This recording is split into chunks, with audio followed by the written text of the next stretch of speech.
গ্রামের বাড়িতে ভোরে খেয়ে নামাজ পড়ে কেউ ঘুমায় না, সবাই উঠে যায় বিভিন্ন কাজ করে। সকালবেলার এই বাতাসটা সবাই উপভোগ করে, কিন্তু আমি তো সেই 10টা 11টা পর্যন্ত ঘুমায় অভ্যস্ত। কিন্তু আজকে উঠে আমার মনটাই ভালো হয়ে গেল। তারপর এদিকে মা পিঠা বানানোর জন্য প্রস্তুতি নিচ্ছিল। আর আমাদের এলাকায় ঈদের আগে বিভিন্ন ধরনের পিঠা বানানো হয়, কিন্তু কোন কোন এলাকায় এত ধরনের পিঠা বানানো হয় অবশ্যই কমেন্ট করে জানাবেন। তো এর মধ্যে 8-10 আইটেমের পিঠা তো থাকবেই, পুরা রমজান মাস জুড়ে সবার বাড়িতে পিঠার আয়োজন থাকে। তারপর আমাদের বলল কলাপাতা নিয়ে আসতে, কলাপাতার মধ্যে এই পিঠাটা বানাতে হয়। আর এই পিঠার নামটা অবশ্যই অনেকে জানবেন, কারণ এখন শুধু আমাদের এলাকাতেই না, আমাদের জেলাতেই না, বিভিন্ন জেলায় এই পিঠাটা ছড়িয়ে গেছে, বা এখন কিনতেও পাওয়া যায়।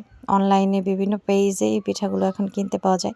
কিন্তু আমরা অনেকগুলো করে বানাই এবং আমাদের আশেপাশের আত্মীয় স্বজন বা বিভিন্ন দেশের বিভিন্ন এলাকার যে মানুষগুলো থাকে, নোয়াখালী আছে, বরিশাল আছে, যারা আমাদের আশেপাশের ফ্ল্যাটের ভাবিরা আছে, সবাইকে আমি দিই। তো ওরা তো খুবই পছন্দ করে, কারণ এই পিঠাগুলো ওদের কাছে খুবই নতুন আর খুবই ইউনিক।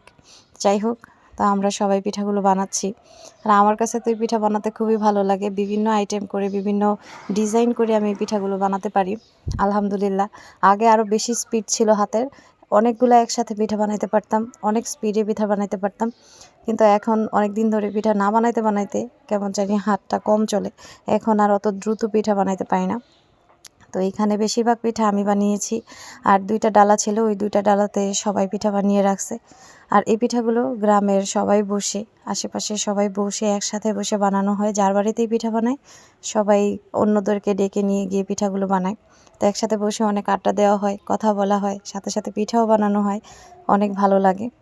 তো এই পিঠা বানানোর শেষের দিকে আমি কিছু ছোট ছোট পিঠা বানাচ্ছিলাম, এগুলোকে আবার বিস্কুট পিঠাও বলে। যাই হোক, আমি হার্ট শেপ তারপর শুধু পাতা দিয়ে কয়েকটা পিঠা বানিয়েছি। এই পিঠাগুলো সব থেকে বেশি কিউট লাগছিল শেষে। আর ভাজার পর এটার কালারটা যখন এসেছে মনে হচ্ছিল যে এই পিঠাগুলি বেশি কিউট। সবাই মিলে প্রায় 2-2.5 ঘন্টা একসাথে বসে পিঠাগুলো সব বানিয়ে শেষ করলাম। তারপর এখন ভাজার পালা, আর মা ওইদিকে মাটির চুলায় পিঠাগুলো ভেজে নিচ্ছে। আর এটা হচ্ছে প্রথম ধাপে ভাজার পর এরকম কালার আসে, আর এটা হালকা ভাজা হয়েছে। আবার যখন গুড়ের শিরা দেওয়া হবে তখন আর একটু গাঢ় করে ভেজে তারপর গুড়ের শিরাতে দেওয়া হবে। তারপর আমি মার সাথে পিঠা ভাজাতেও হেল্প করছিলাম। আর এই মাটির চুলাটাও আমাদের নতুন বানিয়েছে, তার জন্য আরও বেশি ভালো লাগছিল, ঘরটাই কেমন পরিবর্তন লাগছিল।